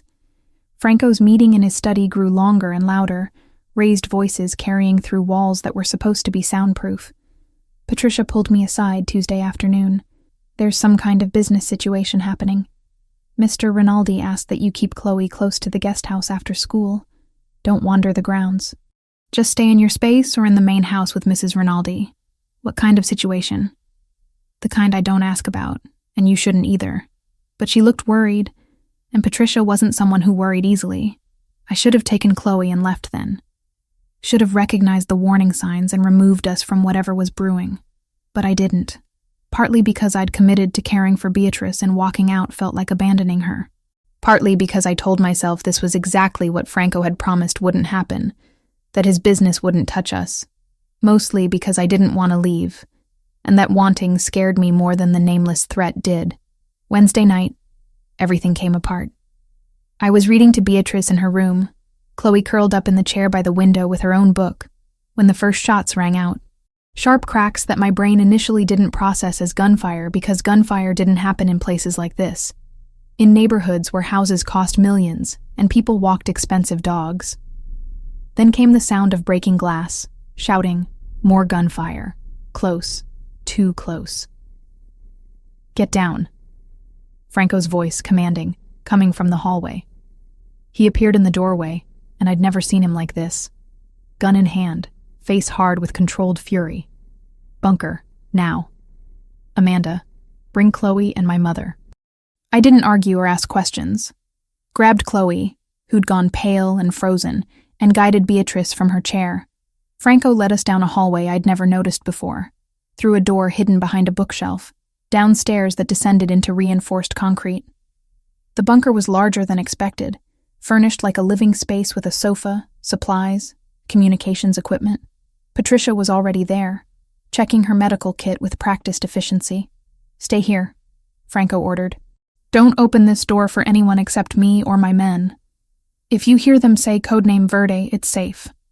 Anything else, you assume compromise and you lock down completely. Understood? Franco, I started. Understood? Harder now, brooking no argument. Yes. He looked at Chloe, who was shaking despite her attempts to appear brave. Something crossed his face. Regret, maybe. Then he was gone. The door sealed behind him with a heavy mechanical sound that made my stomach drop. Chloe pressed against my side, and I wrapped my arms around her. Beatrice was confused, agitated, asking questions in Italian that I couldn't answer. Patricia tried to calm her while I held my daughter and listened to gunfire above us. Each shot felt like a physical impact. This was real. This was happening. I'd brought my child into a war zone. The shooting lasted maybe 10 minutes. It felt like hours. Then silence, worse than the noise because silence meant unknown outcomes. Were Franco's people okay? Was Franco okay? Were the attackers contained?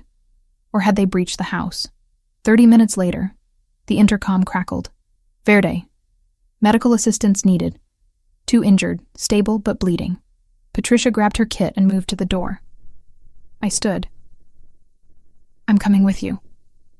Amanda, I have first aid training. If there are injured people, you might need help. She didn't argue, just unsealed the door. To Chloe, I said, Stay here with Beatrice. I'll be right back. Keep the door locked. Mom, right back. I promise. The scene above was controlled chaos. 2 men sat against the wall, one with a shoulder wound, the other with a leg injury. Blood pooled on the expensive hardwood floors. Franco was on his phone, speaking rapid Italian, his free hand gesturing sharply. Security personnel moved through the space, checking windows, securing perimeters. Patricia went to the man with the shoulder wound. I knelt beside the other, pressing clean towels against the leg injury to slow the bleeding. Basic pressure, elevation, keep him talking so he didn't go into shock. Training from a long-ago workplace safety course. Knowledge I'd never expected to use. The man's name was Vincent. He talked me through his military service while I kept pressure on his leg, waiting for the private ambulance Franco had called. His words came in bursts between winces of pain, but he stayed conscious and coherent. That was what mattered. Franco found me 20 minutes later, still kneeling beside Vincent with my hands covered in someone else's blood. The ambulance had taken both injured men. The property was secure again. And Franco stood looking at me with an expression I couldn't read. Thank you, he said quietly. Vincent would have been in worse shape if you hadn't helped stabilize him. Is everyone else okay? My people, yes. The attackers retreated when they realized they wouldn't breach our defenses. No fatalities on either side. This time. The words hung between us. I need to get Chloe, I said, standing on shaky legs. She's terrified down there. Wait. He caught my arm gently. Amanda, I need to say something. Not now, Franco. My daughter just survived her second violent incident in 2 weeks. She's in a bunker scared out of her mind and I need to be with her. I know, but you need to hear this first. He released my arm. I was wrong to bring you here. Wrong to think I could keep you separate from my world. What happened tonight, it could have gone differently. If they'd breached the house, if they'd gotten past security, you and Chloe would have been trapped in that bunker with no escape. I put you in danger. Both of you. You warned me there were risks. I chose to stay anyway. You chose based on incomplete information.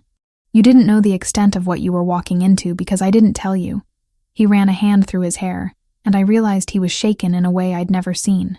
The Cartel de Sinaloa is pushing into Chicago, trying to take over port operations. My organization controls shipping routes they want. This is a territorial war, and it's going to get worse before it gets better. People will die.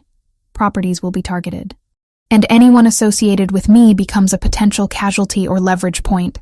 Why are you telling me this now? Because you deserve the truth before you decide what comes next. Full truth, not the sanitized version I gave you before. He met my eyes directly. I run operations for one of Chicago's most powerful organized crime families. We control port access, warehouse distribution, protection rackets, and legitimate businesses that launder money. I'm not the head of the family, but I manage day-to-day operations, which makes me a target. Being near me, working for me, living on my property, that puts you and Chloe at risk. Real, serious risk. Tonight proved that.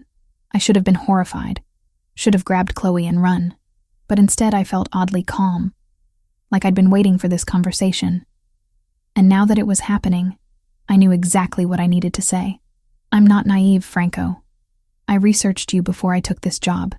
I knew there were implications. What I didn't know was the specific nature of the threat, or how imminent it was. That's what I need from you. Complete honesty about risk levels. Not protection from information, but access to it so I can make informed decisions about my daughter's safety. You want to stay? He said it like he couldn't quite believe it. I want to make an informed choice. Tell me what's happening with this cartel. Tell me what security measures are in place. Tell me what the realistic danger level is for Chloe if we stay here versus if we leave. Then I'll decide. So he told me. Everything. The territorial dispute that had been building for months. The negotiations that had failed. The likelihood that violence would escalate before either side backed down. The security protocols he'd implemented. The guards. The surveillance. The reinforced structures. The fact that this property was probably the safest place in Chicago for us. But safe was relative when you were caught in the middle of a gang war. We talked until nearly dawn, long after Chloe had fallen asleep in the bunker with Beatriz and Patricia had taken them both upstairs to bed. We sat in Franco's study with blood still staining his shirt cuffs, and he gave me the unvarnished truth about his life and the world I'd entered by accepting his job offer. When he finished, I was quiet for a long time, processing, calculating, weighing known dangers against unknown ones. I need 2 things from you, I said finally. First, if the situation escalates to a point where Chloe's safety can't be guaranteed even with all your security, you tell me immediately.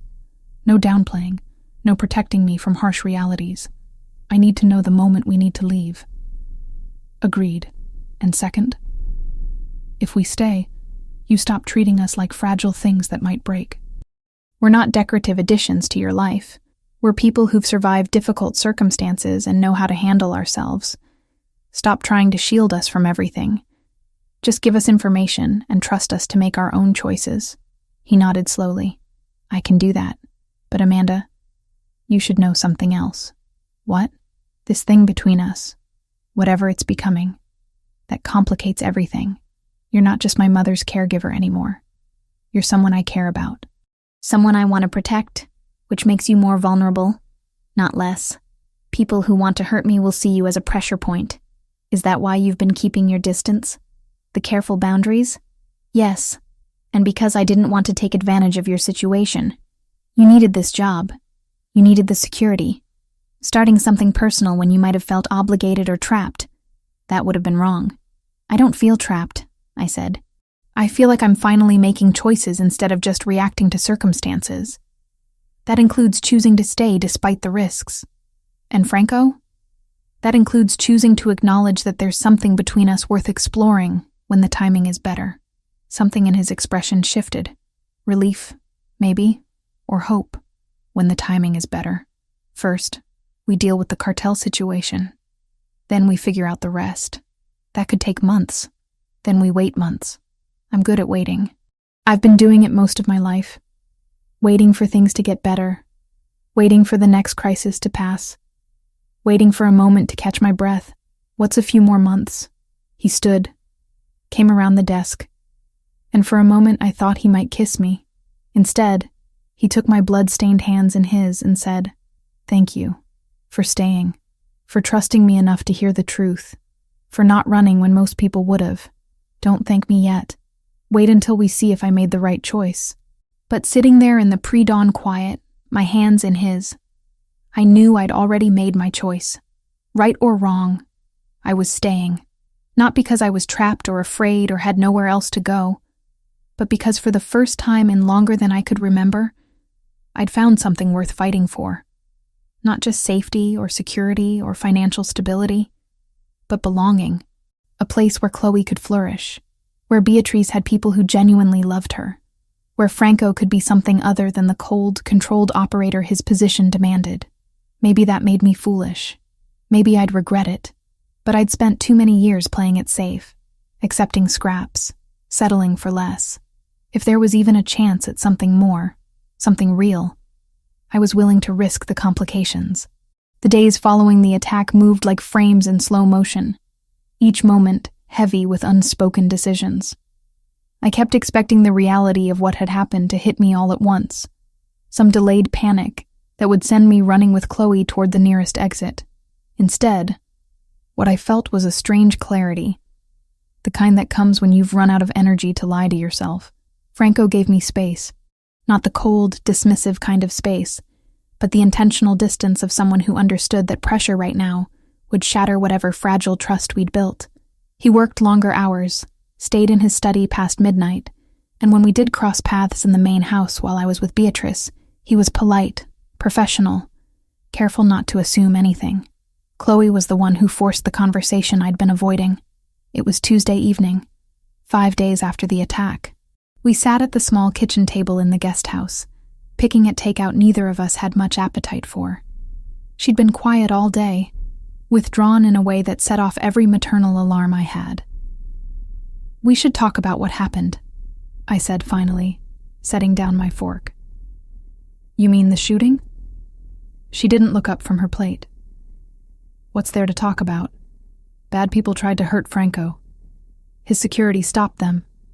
We hid in a bunker. Everyone's fine now." "That's the factual summary, yes. But how do you feel about it?" She was quiet for a long moment, pushing rice around her plate in aimless patterns. When she finally spoke, her voice was smaller than usual. "I was really scared. Like, more scared than when Dad showed up that night. Because at least with Dad, I knew what he wanted. With the shooting, I didn't understand what was happening or why. I know, baby. I was terrified too. But you didn't act like it. You went upstairs after to help those hurt guys. You had blood on your hands." She looked at me then, and there were tears gathering in her eyes. "Mom, are we safe here? Like, really safe? Because it feels like maybe we're not. And everyone's just pretending we are." That was the question, wasn't it? The one I'd been wrestling with since Franco had sealed us in that bunker and disappeared to handle whatever violence was happening above us. "I don't know," I said honestly. "Franco says this property is more secure than most places we could go. The attack was repelled quickly. Nobody got seriously hurt. But you're right that there's danger here. Real danger. Not the kind you can completely plan for or prevent. So why are we staying? Because I'm trying to figure out if the danger here is worse than the danger out there. If we leave, we go back to struggling. Back to me working constantly and you being alone too much. Back to worrying about money and whether our locks are good enough, and if my ex-husband will find some new way to make our lives hell." I reached across the table, taking her hand. "Here, at least, the danger is acknowledged. Franco doesn't pretend his world is safe. He just offers the best protection he can provide, and lets us decide if that's worth it. Do you trust him?" I thought about that. I trust that he's been honest with me about who he is and what his life involves. I trust that he genuinely cares about his mother and about us. I trust that when he says he'll protect us, he means it, and has the resources to try. But Chloe, trust isn't all or nothing. It's measured, conditional. I trust Franco within the context of understanding who he is and what he's capable of. She processed that, her 12-year-old mind working through complexities that kids shouldn't have to consider. "Mrs. Rinaldi really likes having us here. She's been so much happier since we started coming around. And Franco, he's different when you're in the room. Less scary, more normal. That doesn't mean we owe them our safety. I know, but it also means we matter to them. They're not just being nice because they feel sorry for us. They actually care." She squeezed my hand. "I think we should stay. But I also think you need to stop pretending you don't have feelings for Franco. It's obvious, Mom, to everyone except maybe you two. It's complicated. Adults always say that when they're scared to do something." She pulled her hand back, picking up her fork again. "Just promise me that if it ever gets too dangerous, we'll leave. Even if it's hard. Even if we don't want to. I promise." 2 days later, Franco knocked on the guest house door just after 9 in the evening. I'd sent Chloe to bed an hour earlier, though I knew she was still awake reading under the covers. I opened the door to find him looking more tired than I'd ever seen him. The kind of exhaustion that went bone deep. "Can we talk?" he asked. "Of course. Come in." He stepped inside, and for a moment just stood there, like he was gathering his thoughts or his courage. Finally, he said, "The situation with the cartel has been resolved, temporarily at least. We reached an agreement with neutral mediators. Territory stays divided as it was. Both sides pull back from aggressive posturing, and we revisit the arrangement in 6 months. That's good, isn't it? It's a reprieve. Whether it holds depends on whether both sides honor the terms." He moved to the couch, sitting heavily. "But it means the immediate threat level has dropped significantly. You and Chloe are safer now than you were last week."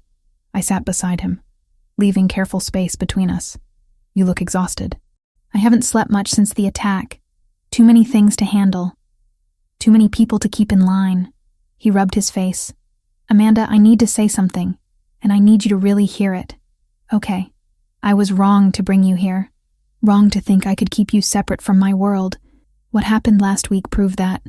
If they'd gotten past security, if things had gone differently, you and Chloe could have been killed. That's on me. I put you in danger by offering you this job, by suggesting you stay in the guest house, by letting you get close to my family. Franco, let me finish." His voice was steady but strained. "I'm offering you a way out. A real one. I have a property in Portland, Oregon. A house, fully furnished, in a safe neighborhood with good schools. I can set you up there with enough money to live comfortably for years while you figure out what you want to do. Clean break, fresh start, away from all of this." I stared at him, processing what he was offering. "You'd just let us go? I'd help you go. Make sure you had everything you needed to build a stable life somewhere far from the complications of being associated with me." He turned to look at me directly. "Because that's what you deserve, Amanda.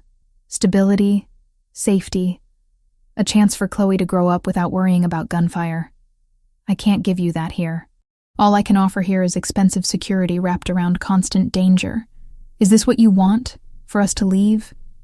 His jaw tightened. "What I want is irrelevant.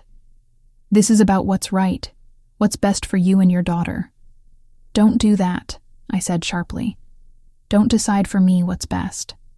Don't make this sacrifice play and pretend it's nobility. If you want us gone, say that. If you're scared of what's happening between us and you're looking for an easy exit, say that. But don't dress it up as concern for my well-being. I'm not—" "Yes, you are. You're making this choice for me instead of giving me the information and letting me decide. Just like you did in the beginning, trying to throw money at me instead of asking what I actually needed." I stood, pacing to the window. I've spent too many years with someone who made all my decisions for me, who decided what I could wear, where I could go, who I could talk to, all in the name of love or protection or whatever justification he was using that day. I'm not doing that again, Franco. Not even with someone whose intentions are better. He was quiet for a long moment. When he spoke, his voice was raw. "You're right. I'm sorry. I'm trying to protect you, but I'm doing it the wrong way. So do it the right way. Give me the full picture. Tell me what staying here really looks like. Not the sanitized version. Not the reassuring corporate speak. The actual truth." He stood, running a hand through his hair. "The truth is that my life is complicated and dangerous. The cartel situation is resolved for now, but there will be other conflicts, other threats.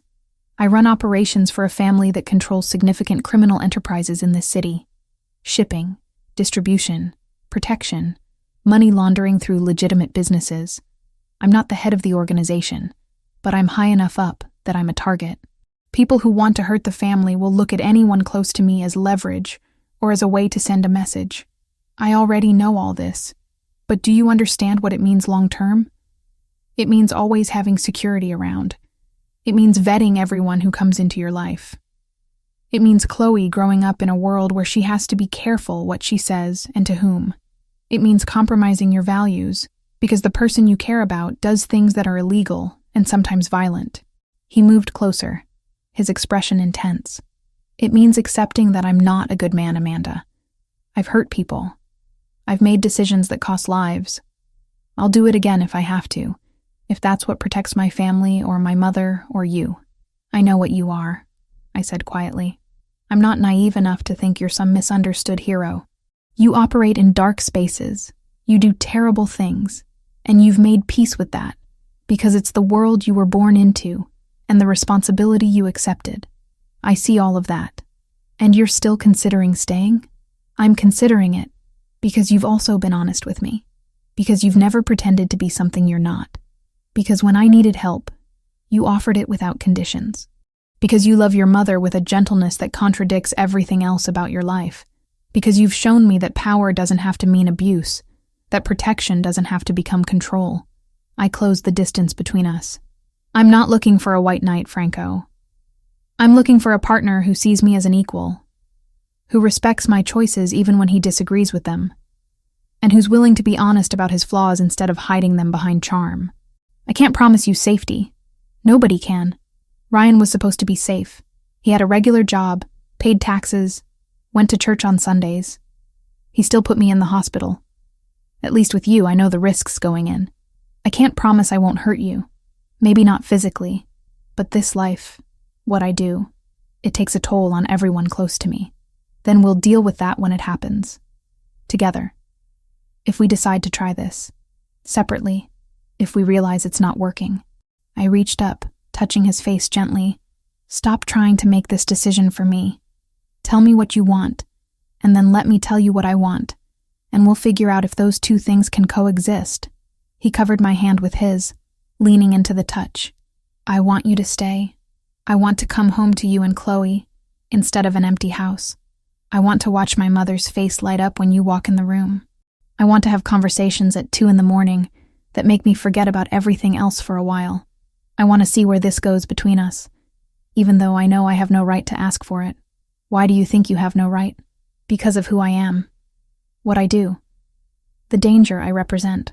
Franco, I'm a single mother who barely finished high school, who spent the last several years cleaning toilets to survive, who picked an abusive husband and stayed too long. I'm not some prize you don't deserve. I'm a regular person with a complicated past, and a kid who depends on me making smart choices. If anything, you should be questioning whether I'm worth the complications I bring. You're worth every complication, he said immediately. You and Chloe both. You're the first real thing I've had in my life in longer than I can remember. Everything else is transactions and power plays and carefully managed relationships. With you, I can just be myself. Flawed, tired, carrying too much weight. But myself, I kissed him. Not the tentative testing of the waters kind of kiss, but the kind that said I'd already made my decision and I wasn't interested in second-guessing it. He responded immediately, his arms coming around me, pulling me closer. It felt right in a way I hadn't felt in years, maybe ever.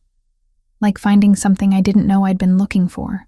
When we finally broke apart, both breathing harder, I said, I'm staying. Chloe and I are staying. Not because we're trapped or afraid or have nowhere else to go. We're staying because we choose this. We choose you and your mother, and this complicated, dangerous, honest life you're offering. But we're staying with conditions. Name them. First, if the danger escalates to a point where even you think we should leave, you tell me immediately. No heroic attempts to handle it alone first. We're partners in this decision. Agreed. Second, you don't keep things from me to protect my feelings. I need to know what's happening in your world when it affects ours. I can do that. Third, whatever happens between us, romantically stays separate from my job.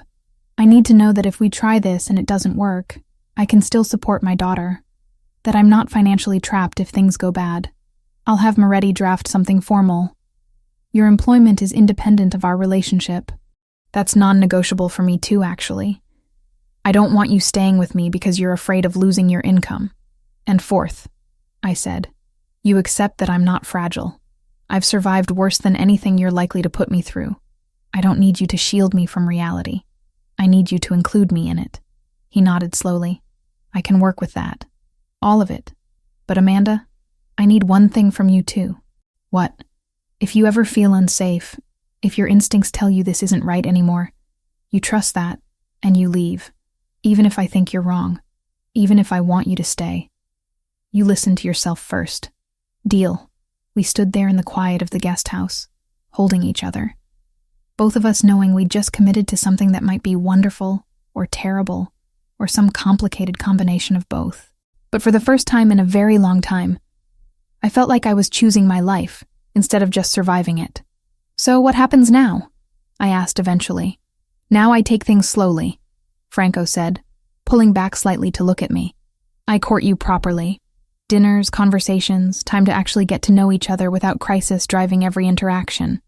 No rushing, no assumptions about where this leads. That sounds suspiciously healthy. I'm full of surprises. He kissed my forehead gently. Get some sleep. Tomorrow's Friday, which means Beatrice will have questions about why I'm smiling for no apparent reason. You're smiling? I'm smiling. After he left, I checked on Chloe, who was indeed still reading under her covers. She looked up when I opened the door. You and Franco figured things out? She asked. How did you know we were talking? I'm 12, not deaf. The walls aren't that thick. She marked her place in her book. So are we staying? We're staying. If that's okay with you? She thought about it for a moment, then nodded. Yeah, I think it's okay. He makes you happy. I haven't seen you happy like this in forever. What about you? Are you happy here? Happier than I've been in a long time, she said honestly. I like Mrs. Rinaldi. I like having my own room that's not tiny. I like that you're not working yourself to death anymore. And I like that when scary things happen, there are people who actually do something about it instead of just shrugging. If that ever changes, if you stop being happy here, you tell me immediately. Your well-being matters more than anything else. I know, Mom, but maybe let yourself be happy too. Okay? You deserve it. I hugged her goodnight and went to my own room. Lying in the dark, thinking about all the ways this could go wrong and all the ways it might go right. The logical part of my brain kept listing risks, calculating probabilities, preparing for disaster. But the part of me that had been buried under years of survival mode and fear was quietly hopeful.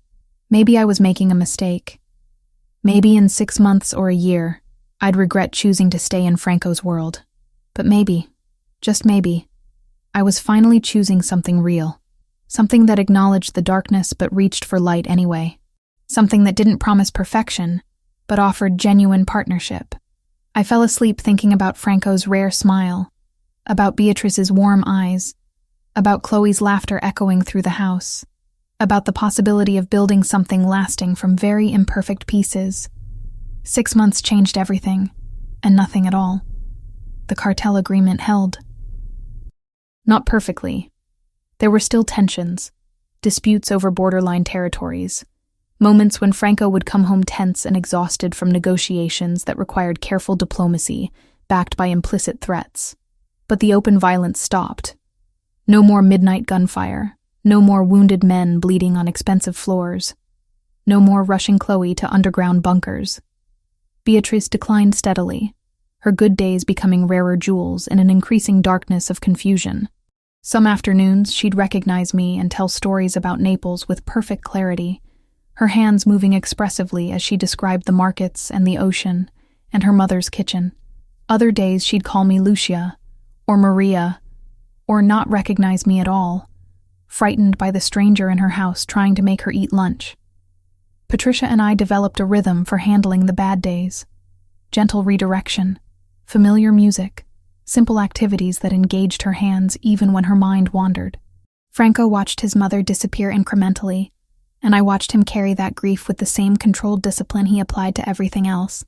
He never broke down in front of her, saving his moments of raw emotion for late nights when Beatrice was asleep and he could finally let the mask slip. Chloe thrived in ways that still surprised me. The private school Franco had insisted on paying for challenged her academically, and she joined the art club, coming home with paint-stained hands and stories about projects that made her eyes light up. She'd made friends, real friends who came to the house for sleepovers and study sessions. Normal 13-year-old activities that had seemed impossible 6 months ago. She called Franco by his first name now, comfortable in a way that spoke to genuine affection, rather than forced politeness. He'd attend her school events when his schedule allowed, sitting beside me in the audience watching her present science projects or perform in the spring play. To anyone looking, we probably appeared like a regular family. Complicated, blended, but functional. Ryan was still in prison, his sentence extended after the restraining order violation. Vincent Moretti had been ruthlessly efficient in ensuring every charge stuck, every legal avenue for early release closed. I'd stopped checking the countdown to his release date, stopped living in fear of the moment he'd get out again. That particular threat had been neutralized as thoroughly as Franco's world knew how to neutralize threats. My relationship with Franco evolved slowly, deliberately. We'd made a pact that first night to take things at a measured pace, and we'd mostly kept to it. Dinners together after Beatrice went to bed, conversations that ranged from profound to mundane, stolen kisses in quiet moments when Chloe wasn't watching. He courted me, an old-fashioned word for an old-fashioned approach that somehow worked.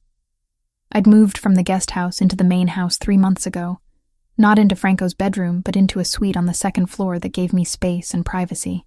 We were building something, but we were building it with intention, with recognition that rushing would undermine the foundation we were trying to create. The legitimate side of his business operations expanded. I knew because he'd started including me in conversations about it, showing me the spreadsheets and projections for the shipping company, the real estate holdings, the import business that actually imported legal goods. He was slowly shifting focus, redirecting energy toward ventures that wouldn't require looking over his shoulder constantly.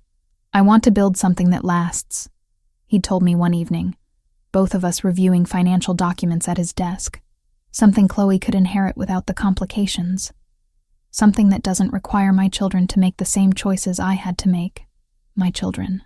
The casual possessiveness of that statement should have sent up red flags, but instead it settled warm in my chest. He saw a future that included us, not as accessories or temporary fixtures, but as permanent parts of his world. On a Saturday in late May, everything crystallized into a moment I hadn't been expecting. Beatrice was having a particularly difficult day. She'd woken up convinced she was a teenager again, insisting she needed to help her mother prepare dinner for her father, who'd been dead for 50 years.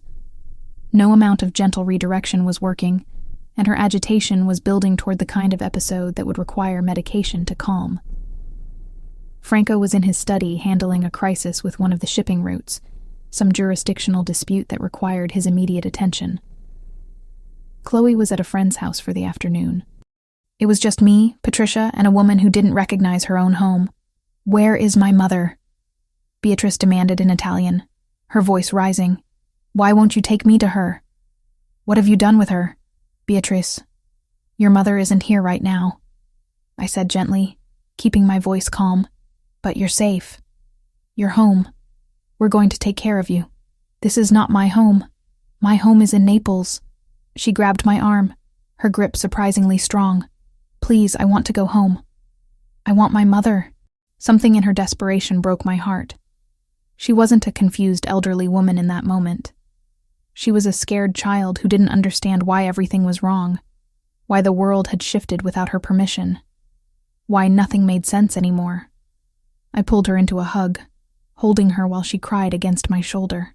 "I know," I whispered, abandoning the script of redirection and just being present with her grief. "I know you want to go home. I know nothing feels right." She clung to me, sobbing in Italian, and I just held her.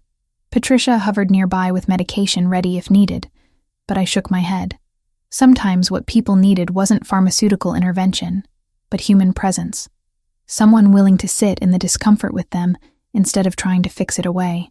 After long minutes, Beatrice's sobs quieted.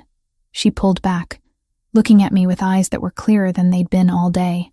"You are kind," she said in heavily accented English. "You stay even when it is hard. Franco, he chews well. I care about you," I said. "Both of you. He love you, you know. My son. He does not say it, but I see. He look at you like his father look at me, like you are the answer to question he not know he asking." She touched my face gently. "You love him too, yes?" I did. I'd been avoiding saying it, even thinking it too directly, because love felt dangerous. Love meant vulnerability, commitment, the risk of devastating loss. But sitting there with Beatrice, her lucid moment a gift that might not come again. I couldn't pretend otherwise. Yes, I admitted. I do. Good. Is good. She patted my cheek. He needs someone who not afraid of him. Someone who see the good man under the hard shell. You see this, yes? I see it. Then you tell him. Life is short, Amanda. Shorter than we think. Do not waste time being afraid of happiness. Her clarity faded after that. Confusion returning, but gentler now. She let Patricia guide her upstairs for a nap without protest, exhausted from the emotional storm. I sat alone in the sunroom afterward, thinking about her words.